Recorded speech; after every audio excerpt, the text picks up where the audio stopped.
Hi, it's Andy. As promised, it is a little bit late, but I'm doing a little review on the Breville One Cup. My lovely partner is behind the camera. She's going to film for me. She's using a tripod, little cheapie that we found on Amazon, I believe. I've also been told to stop editing out a lot of my ticks, and that I should just keep rolling with it. So if I do tick on this video, please be kind if you're not a fan. I've been slightly ticky today, but not too much, so there we go. So Breville One Cup comes like that. It has I believe a this one's the 2 litre capacity, so it has a higher capacity than the littler one, but there's that lifts off the base. You can press a button there and it lifts the lid. Generally, I love these things. It's filtered water. I do use a different filter in it, but if you want a review on this filter and what filter I use inside, let me know, I'll do another video. But just pour in. Reason I like filtered water is it stops any sort of residue build up. I'll show you in a moment, but with the best will in the world, you do get deposits. So around here you can get a little deposit build up. It's very easy to wipe off, just wipe it off. I usually use something like these, the Dettol wipes. Just wipe it off, make sure it's dry, otherwise you might get a little bit of a residual taste. This also pops off. It can collect any like little spillages, little bits of water and things. Nice silver, it's easy to wipe clean. You can take it all apart, wash it and everything, and obviously just like a normal kettle base for the bottom. So kettle base down, that goes on, your little cuppy drippy thing goes on there. Oh, just before I do boil a cup, because I'm going to make a brew for us both, that's the setting that we usually find that's pretty decent for this sort of size cup. Also sort of like a stitch cup, it leaves you just enough so that you can put your milk and what have you in. So I'm not going to slow anything down to show you how long it boils, how long it takes to boil. Also, with that residual bit that I talked about there, I will insert a little clip to show you what it's like in a very hard watered area, because we are pretty much right next to a water treatment place here in Harrogate. So even though I still use that, it takes a long time for a build up to go on there. Whereas at my mum's house, in the clip I'm just about to show you, you'll see the difference with very, very hard water, and I'll put that clip in now. Just as a little bit of a side note, I'm over at my mum's house, who also has one of these, and just to show you, mum's water is significantly harder. She's got very, very hard water as my mum, so it does have a little bit of a deposit on here, but it does clean off relatively easy. I asked her not to clean it for a while, but obviously just nail or little hard brush or something and it does actually start coming off. So just something to be aware of if you're in a hard water area. And just to give you an indication of the time it takes to boil, so we'll set it on now when it gets to 50 seconds. Now I want to give you a real-time expectation.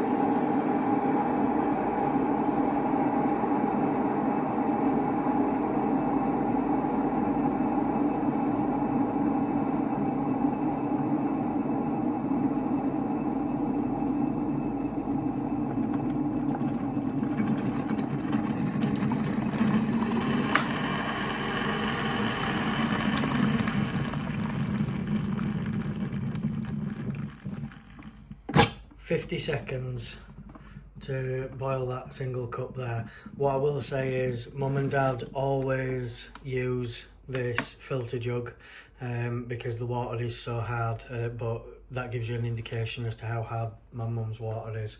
She always uses that and it still has the build up on there, but that gives you an indication of what it's like in an extreme hard water area.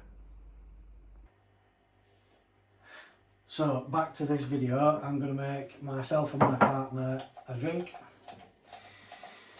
There we go. I like the powdered coffee. Chuck that in there. That in there. I always like to do my partner's first, and she's just about to get the milk out. So if you want to time it or have a look at where the seconds are on the video, then you can see how long. 4:15. 4:15. There we go, maybe 4:16 by the time I took the extra second to press it. We'll let it run through. One of the things that I will say, it's not a bad thing as such, but just as it gets to the top of the cup, you can occasionally get a little bit of spitting, a couple of little bits of water, so keep your hands away until it's finished and you'll hear a little sucking sound. Nothing wrong with this per se, but it's just physics. They're not going to be able to do much about it. You'll always get a couple of little drips when you're dropping water from a bit of a height into something. But still carrying on. It doesn't take very long. What we did notice as well is because it's only using the power required to boil exactly the water that's needed that you ask of it, we have actually noticed a little bit of a dip in the power consumption. So there you go, you can have a look at the time now. 5:20. So 5:20, and we'll figure out how long that took to boil. And as you can see there, just enough so you can put your milk in. You can adjust it with a dial at the top, but I will show you that in a second. So we'll let that one boil off because I could definitely do with a brew. Thank you, sweetheart.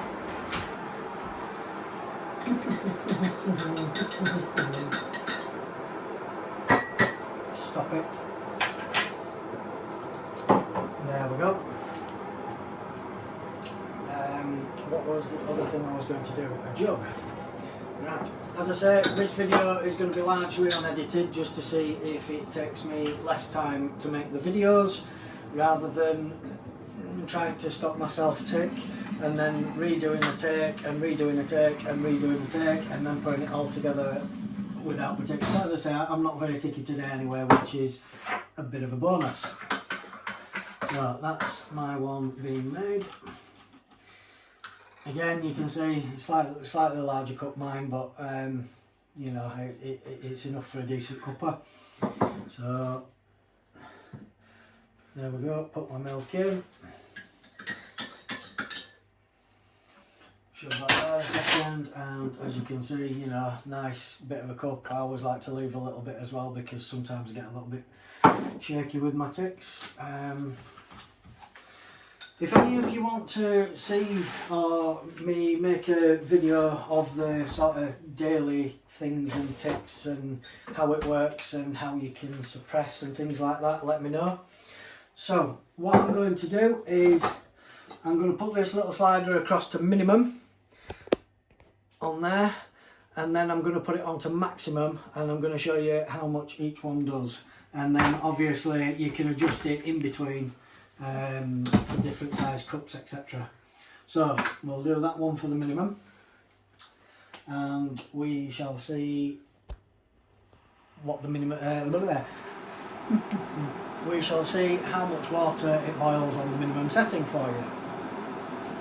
As I say, all of this is pretty much unedited apart from when I took the video in that I did at my mum's house, and I might do a little bit of an intro and put that at the beginning, and I might do a little bit of an outro as I usually do on my videos.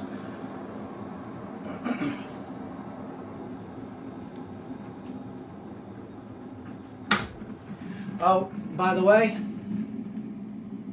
wasn't intending on that, I was going to do that after, we may as well do that now. if you need to stop it boiling, that button there stops it boiling. So if you've got it on too high a setting and you notice it coming up, it will actually stop it boiling for you. Let's start that one again, shall we? And Sam's having a little bit of a giggle behind the camera. It was just about to kick the water out when I banged the stop button, so that's why it's doing that so quickly now.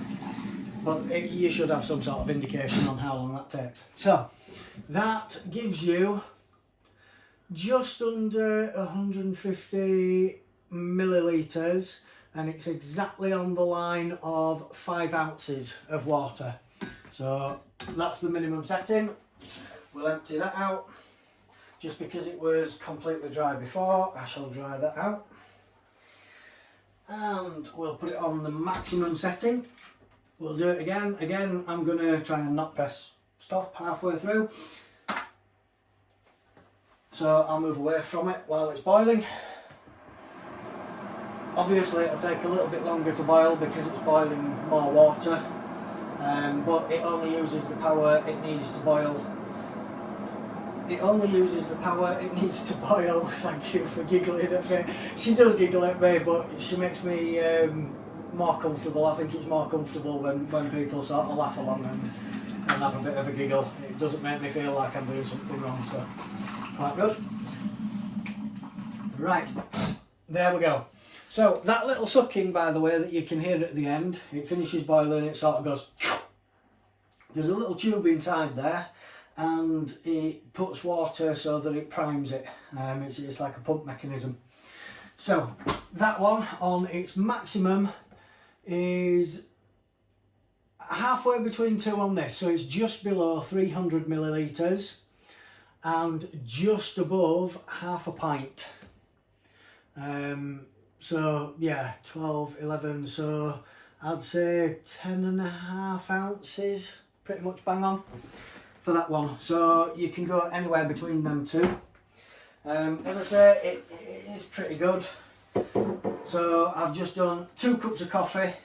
I've done a minimum setting, a maximum setting, and we're still above the minimum line for the water. So obviously, you know, you can make a few cups. What would you say, about sort of between 6 and 8 cups? Something like that. Yeah, something like that. Sort of between 6 and 8 cups of tea, coffee, whatever, in normal size cups. So yeah, my opinion of it is pretty good. It's called the Breville One Cup. We got ours on a Black Friday sale. We have had it coming up 2 years. Yeah, we've been here 3. Yeah. And we got it just before we moved. Just after we moved in here, so about 2.5. Yeah, about 2.5 years then. So it's still going strong. You know, it's pretty good. As I say, it's handy. This all comes off. It catches any drips. I haven't cleaned it for a couple of days, so that's a couple of days worth of drips, but you just swill it out, dry it. You know, this, you wash it, dry it. It sort of presses in a little bit of an indent. Fits on there nicely.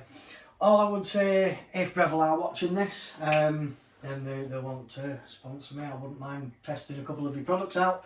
But all I would say is, it would be handy if this little thing on the base station, if they just put one a little bit higher up, that was actually on the kettle part itself, so that the cup goes a little bit closer. So sort of like if you had one on there a little bit closer, I think it would stop some of the little spits of water that come out when the. Sorry about that. I will keep that in the video. If YouTube bans it, I'll redo it and take it out. Yeah, I think if they did one just on the bottom of there, just to lift it up a little bit, it would stop the little spitty outy bits that you probably saw on the video. Hopefully you saw on the video.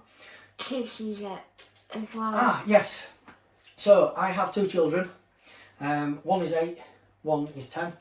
And both of the kids, you know, find it very easy to use. They've been told that once they press the button, Then move away from it until it stops completely and it makes the sound. So yeah, rather than if you want, you know, if your kids are really wanting to be a little bit grown up, etc., you know, they want to make their own brew, or you know, they want to make a cup of tea for somebody or a cup of coffee for mummy, daddy, then this is really good because they're not picking a kettle up, trying to pour it being too heavy and spilling everywhere. You know, you literally, you put your cup under, you press your button, come away from it, let it do its thing. So that's quite handy as well. So thank you for bringing that up, Sam. Yeah, that is pretty good. Obviously everything comes down, you can clean it all individually. What it does say, because one of the things that I was a bit bothered about... Leave the Scott button alone, the poor little thing. I know. There we go. Right.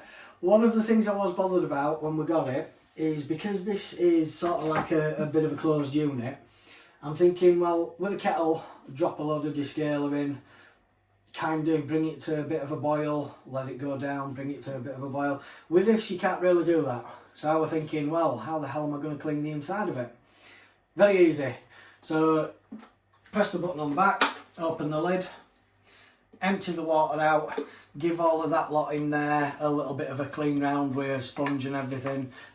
You know, you can get the sponges on the little handles, you know, just give it a bit of a scush about. Do that a couple of times. Then what you do is you fill it to the max. You get some white, distilled vinegar. Whack the white distilled vinegar in, and then you boil it through. And sorry. Let me restart. You fill it to the one below max. Then you fill it with the distilled vinegar to the max. Then you boil it through and through and through and through until you get to the minimum line. Then you empty it out, put fresh water in, boil it, fill it to max, boil it all the way until it goes to minimum again, tip it out, and then fresh water in, and you should be able to start using it. What I would say is make half a brew after you've sort of cleaned it out with the distilled vinegar and cleaned it out with all the water. Make sort of half a brew just to test it, make sure that it tastes okay and everything. When I've done it, it always tastes okay after I've, you know, boiled it the second time with just the fresh water. It seems to clean it all out. Any scale that is there, it gets rid of. You will see on Mum's is quite bad. What was quite bad because I asked her to leave cleaning it just for that, so that you can get an indication of soft water versus hard water and the build up on this little nozzly bit. Where was I going with that? Scraping it off. Cleaning it. Oh yeah, so we're cleaning it. Mum's is exactly the same. After she's run it through, it does get rid of the scale and everything inside. It's just that Mum's has to be done a little bit more frequently, and she puts more vinegar in to give it a bit of a stronger mixture. I think Mum fills it to like the third one down with water, and then right up to the max line with the distilled white vinegar. So it's a stronger mix on hers purely because